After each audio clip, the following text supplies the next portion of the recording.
students. So today we shall continue our chapter 10, and we will start the next part, which is starting Access 2010. So here it is given, the steps are given. You can go through the steps and you can start MS Access in your computer. So first you have to click on the start button, then you have to go to all programs, and then Microsoft Office, and then MS Access 2010. So in this way you will be able to start MS Access. Next, after the program has started, you have to create a database in Access 2010. So how will you create? So a new MS Access database can be created by using the available templates which have built-in tables, queries, forms and reports and are ready to use. Okay, so there are some templates available. If you use them, everything is ready-made. Just you have to give the data. Okay, now if you want to create the database, you have to follow this step: creating database using templates. So here how you can create a database using templates. The steps are given here, you can go through. In the next page the step is continuous. So 2, 3, 4. So as you continue these steps, you will be able to create your database. Next is creating a blank database. If none of the templates fit your needs, you can start creating a blank database. So suppose the templates are not fit for your table what you are trying to design, so you can go with the blank database. You can use blank database and create your desired table. So here step number 1 is given here in the next page. So here the steps continues, number 2, 3, 4. So just read the steps, and if you follow these steps, you will be able to create a blank database in your computer. Okay, so these are the steps. I am not going to read the steps, you just read it. So steps is till number 8 you have the steps. Okay, so these steps will help you to create a blank database.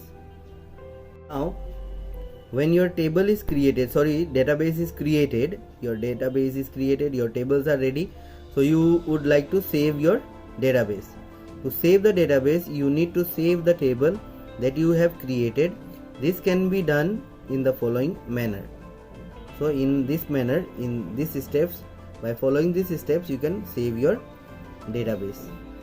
Okay, so here table, when after creating, you can go to the save as option and you can write the table name. Okay, you press, and then your table will be created. Next, naming a field. So when you try to name a field, okay, so you need to follow certain rules. So here rules are given. Number 1, a field name can be up to 64 characters long. Okay, you cannot exceed this character number. Okay, the field name can include letters, numbers and some special characters. The underscore sign is allowed and is often used. Third point is, a field name cannot have a period, an exclamation mark, brackets or accent grave. So these things you cannot use. A field name cannot start with a blank space. A field name can be in upper, lower or mixed case. So when you have created everything, when you have saved your program, so you need to close the database and existing Access 2010. So if you want to close any table in the database, click the file tab and select the close option. Okay, so you have to go to the file option and then you have to click on the close option. Click the close button on the Access window to close the entire database. So suppose if you are clicking this part, that will close the whole database. But when you go in the file menu, as it is given here, if you go in the file tab and select the close option, only the table will be closed. An existing database. So if you have already created a database, how will you open that? So here steps are given. Select the file tab. So here file tab, when you will select, the backstage view will appear, and click open on the left pane. So there one option will be there, you will open, or you will be clicking on that option, and then you can open the existing database. So if you have already saved, you can open it and you can use it. Setting the data type.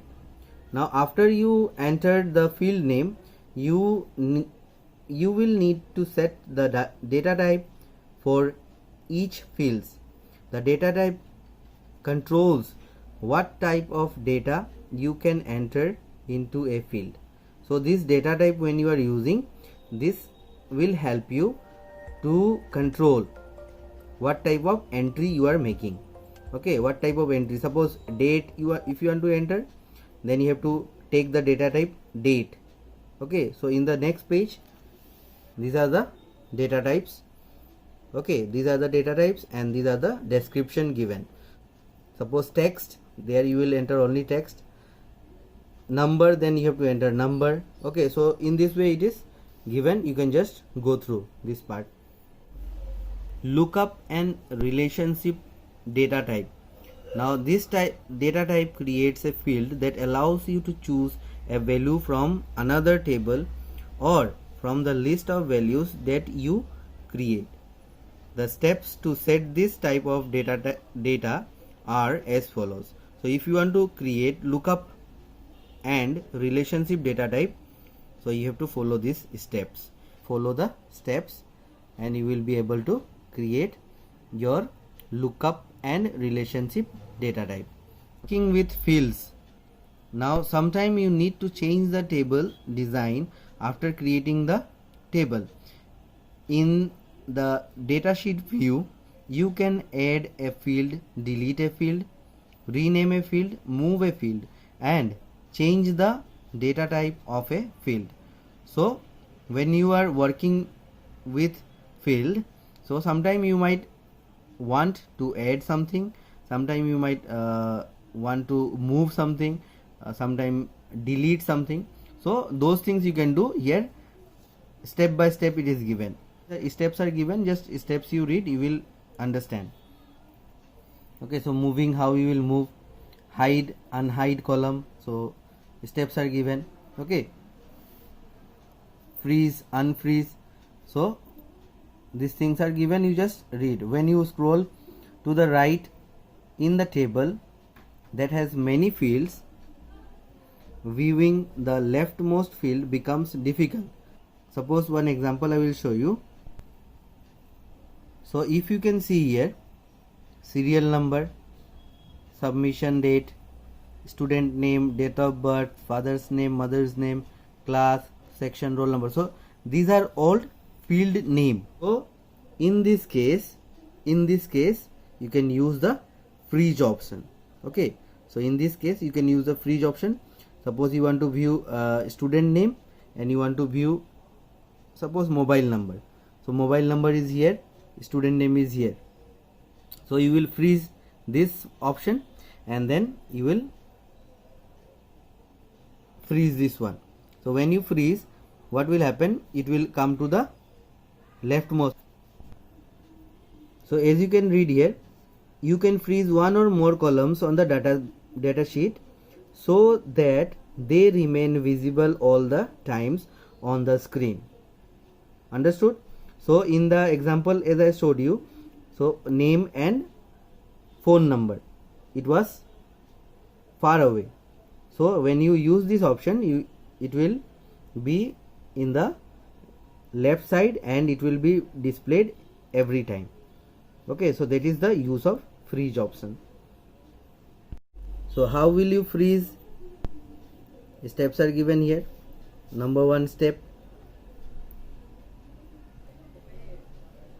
second step is given in the next page, and third step.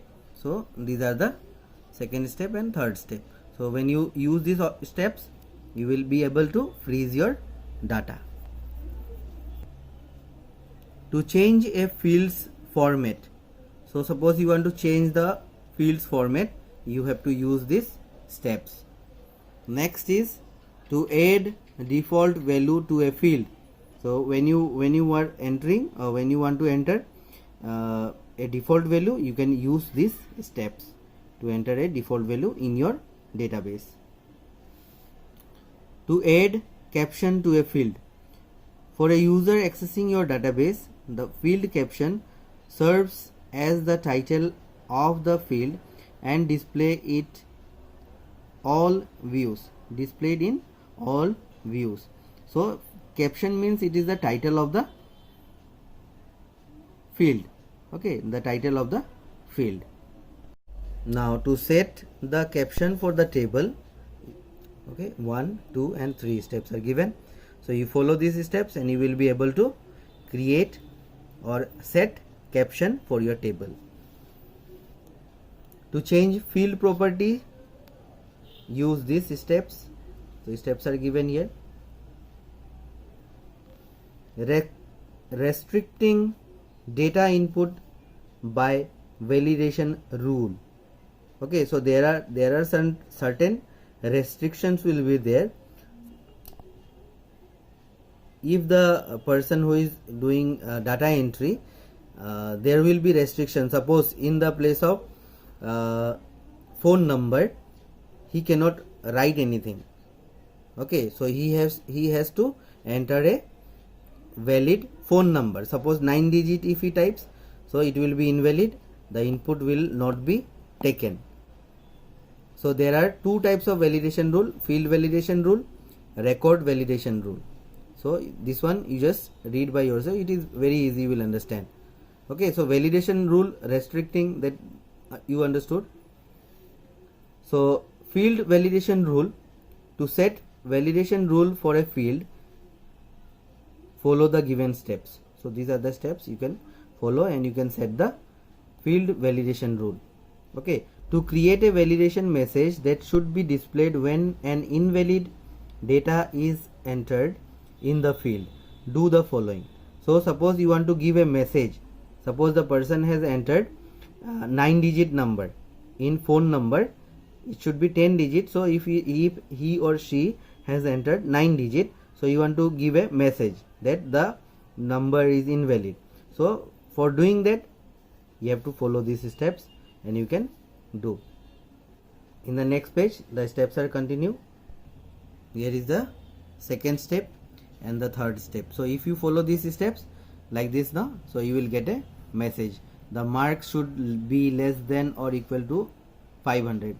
So here it is given that the mark should be less than or equal to 500. You cannot enter more than that. If the